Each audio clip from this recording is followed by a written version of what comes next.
పేరులో ఉన్న లక్ టీంకి మాత్రం కలిసి రావట్లేదు. లక్నో సూపర్ జైంట్స్కి లోగో మారుతోంది కానీ టీం ఫేటే మారట్లేదు. మరి ఈసారి స్క్వాడ్లో కూడా మంచి మిక్సప్ ఉంది స్క్వాడ్లో. మరి ఈసారి ఏమైనా ఆ టీం ఫేట్ మారుతుందా? లక్నో సూపర్ జైంట్స్ ప్లేయింగ్ 11 ఎలా ఉండబోతోంది? ఆ స్వాట్ అనాలిసిస్ ఏంటి? ఈసారి వాళ్ళు టైటిల్ దిశగా దూసుకుపోయే అవకాశాలు ఎంతవరకు ఉన్నాయి? ఆ డీటెయిల్స్ అన్ని చూద్దాం. 2022లో గుజరాత్ టైటన్స్ తో పాటు లక్నో సూపర్ జైంట్స్ కూడా ఐపీఎల్లో అరంగేట్రం చేసింది. ఫస్ట్ 2 సీజన్స్ ప్లే ఆఫ్ కి చేరుకుంది. ఆ తర్వాత 2 సీజన్స్ 7th పొజిషన్లోనే నిలిచింది.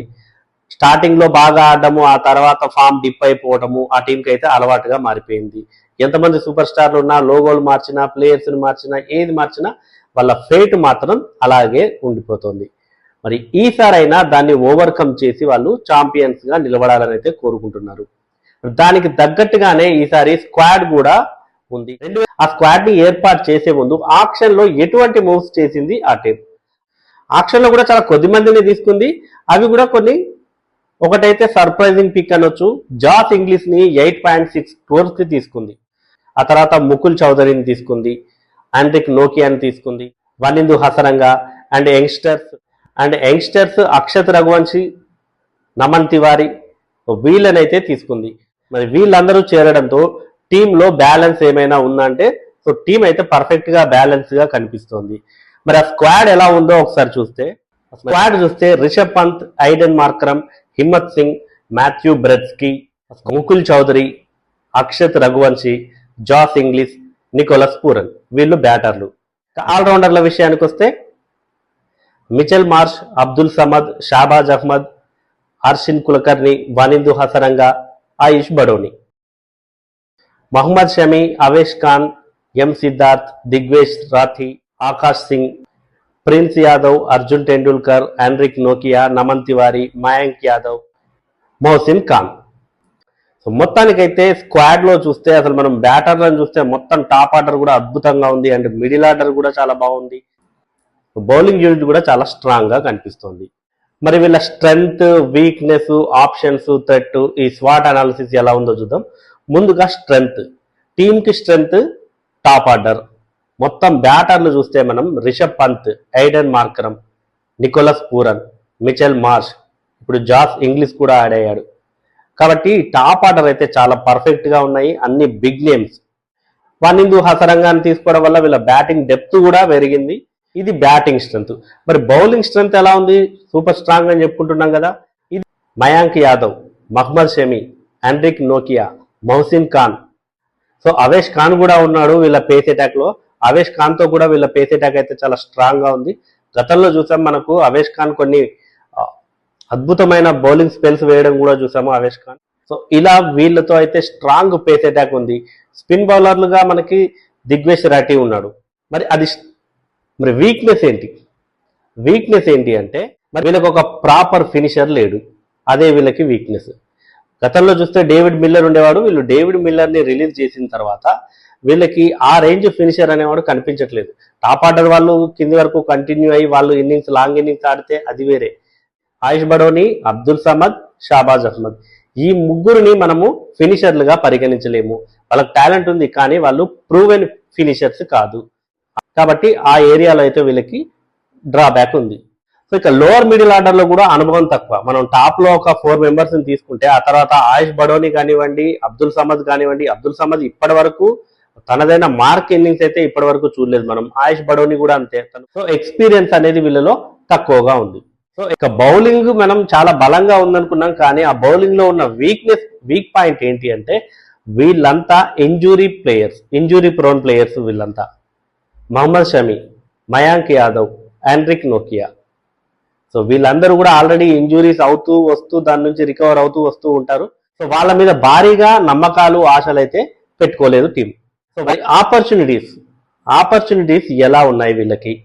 సో ఈ టీం అయితే కంబ్యాక్ అయ్యే అవకాశాలు ఉన్నాయి. ఎప్పుడైనా కంబ్యాక్ అవ్వచ్చు. ఎందుకు అంటే మనం టీంలో చూస్తే ఇప్పటికీ మిచెల్ మార్ష్ ఆస్ట్రేలియాకి కెప్టెన్ గా చేశాడు. ఎయిడెన్ మార్కరమ్ సౌత్ ఆఫ్రికాకి కెప్టెన్ గా చేశాడు. నికోలస్ పూరన్ గతంలో వెస్టిండీస్ కి కెప్టెన్ గా చేశాడు. రిషబ్ పంత్ కెప్టెనే. సో టాప్ ఆర్డర్ మొత్తం కూడా కెప్టెన్లే ఉన్నారు. సో వీళ్ళు ఛాంపియన్ ప్లేయర్స్ ఎలా కంబ్యాక్ అవ్వాలో తెలుసు. కాబట్టి వాళ్ళు ఆపర్చునిటీస్ని ఎట్లా గ్రాప్ చేసుకోవాలన్నది కూడా వీళ్ళకి తెలుసు. ఇక యంగ్ ప్లేయర్స్ మనం ఆయుష్ బడోని కానివ్వండి, ఇప్పుడు నమన్ తివారీ అండ్ మరో యంగ్స్టర్ రఘువంశీ, అక్షత్ రఘువంశీ. సో వీళ్ళందరూ కూడా తమని తాము ప్రూవ్ చేసుకోవడానికి ఎలాగైతే మిగతా టీంలో వైభవ్ సూర్యవంశీ కానివ్వండి మిగతా యంగ్స్టర్స్ హీరోలుగా ఎలివేట్ అవుతున్నారో వీళ్ళకి కూడా అదొక మంచి అవకాశం సో ఎదగడానికి. సో అవకాశం దొరికినప్పుడే వాళ్ళు దాన్ని చక్కగా యూజ్ చేసుకోవాలి. మరి అట్లాంటి అవకాశం అయితే ఈ యంగ్స్టర్స్కి ఎల్ఎస్జి కనుక ఇస్తే డెఫినెట్గా ఆ టీంకు కూడా అది అడ్వాంటేజ్ అవుతుంది. ఇక మిగతా టీమ్స్లో కూడా ఐపీఎల్లో ఉన్నటువంటి అతి కొద్ది టీమ్స్లో డేంజరస్ బౌలింగ్ యూనిట్ ఉంది, అందులో ఎల్ఎస్జి కూడా ఒకటి. ఒకవేళ మంచి ఫాస్ట్ పిచ్లు దొరికి వీళ్ళు కనుక విజృంభించారంటే మయాంక్ యాదవ్, ఎన్రిక్ నోకియా కానివ్వండి, మొహమ్మద్ షమీ కానివ్వండి, సో వీళ్ళు కనుక ఫామ్లోకి వస్తే బౌలింగ్ యూనిట్తోనే ఎక్కువగా మ్యాచ్లు గెలిచే ఛాన్స్ కూడా వీళ్ళకి ఉంటుంది. ఒకవేళ స్కోర్లు తక్కువ చేసినా కూడా లో స్కోరింగ్ గేమ్లో కూడా బౌలర్లు గెలిపించగల సత్తా అయితే ఉంటుంది ఒకవేళ కనుక వీళ్ళకి ఆ అవకాశం అందిపుచ్చుకుంటే, ఫాస్ట్ పిచ్లు కనుక దొరికినట్టయితే.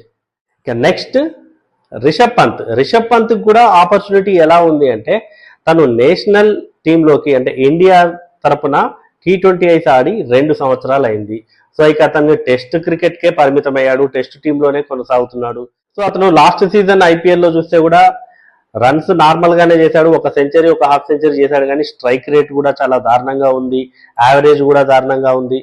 తక్కువ యావరేజ్ 24 ఏమో ఉంది, స్ట్రైక్ రేట్ కూడా 133+ ఉంది. కాబట్టి మరి రిషబ్ పంత్ స్టాండర్డ్ కి తగినట్టుగా అయితే అతను ఆడలేదు. తనని తాను ప్రూవ్ చేసుకోవడానికి కెప్టెన్ గా కానివ్వండి, కెప్టెన్ గా కంటే కూడా ఎక్కువగా బ్యాటర్ గా తనని తాను ప్రూవ్ చేసుకోవడానికి ఇది ఒక మంచి అవకాశం రిషబ్ పంత్ కి. సో నెక్స్ట్ టీమిండియాలో అయితే పెద్ద కాంపిటీషన్ ఉంది వికెట్ కీపర్ బ్యాటర్లకి. మరి ఆ కాంపిటీషన్ లో తనని తాను ప్రూవ్ చేసుకోవాలంటే ముందైతే ఇక్కడ ఐపీఎల్లో సత్తా చాటాలి. సో ఇక స్పాట్ లో లాస్ట్ ది మిగిలింది థ్రెట్. మరి థ్రెట్ ఏ రకంగా ఉండబోతోంది ఈ టీంకి? బిగ్గెస్ట్ థ్రెట్ ఎల్ఎస్జికి ఫారెన్ ప్లేయర్సే. ఇప్పుడు ఉన్న వాళ్ళలో అందరూ కూడా ఫారెన్ ప్లేయర్సే ఉన్నారు, వాళ్ళ మీదే ఎక్కువగా డిపెండ్ అవ్వాల్సి వస్తుంది. Mitchell Marsh, Aiden Markram, Nicholas Pooran and Josh Inglis. So వీళ్ళ మీద ఎక్కువగా డిపెండ్ అయితే వాళ్ళు ఎప్పుడు ఫామ్ కోల్పోయేది తెలియదు. నెక్స్ట్ వాళ్ళ అవైలబిలిటీ కూడా ఒక క్వశ్చనే. ఇప్పటికీ జాస్ ఇంగ్లీష్ ఎన్ని మ్యాచ్లకు అందుబాటులో ఉంటాడు, మిచెల్ మార్ష్ ఎన్ని మ్యాచ్లకు అందుబాటులో ఉంటాడు, ఇవన్నీ కూడా ఒక డౌట్స్ అన్నమాట. సో ఇది డెఫినెట్ గా మరి వాళ్ళని నమ్ముకోవడం కూడా ఇది బిగ్గెస్ట్ థ్రెట్ గా మారుతుంది ఈ టీంకి. మిచెల్ అన్నిటికీ మించి ప్రెషర్ అనేది వీళ్ళ చుట్టూతో వైఫై లాగా తిరుగుతూ ఉంటుంది ఎప్పటికీ. ఎందుకంటే ఆల్రెడీ మనం ఎల్ఎస్జి ఓనర్ గురించి తెలుసు, సంజీవ్ గోయంకా. మరి సంజీవ్ గోయంకా గతంలో కేఎల్ రాహుల్తో ఆ కన్వర్జేషన్స్ అవి ఇవి చూసాము. అంతకుముందు సీజన్లో కూడా రిషబ్ పంత్తో కూడా ఆ కన్వర్జేషన్స్ చూసాము మనము. అసలు ఈ సీజన్లో రిషబ్ పంత్ను ఉంచుతారా, తొలగిస్తారా టీం నుంచి అన్న అనుమానాలు కూడా వచ్చాయి.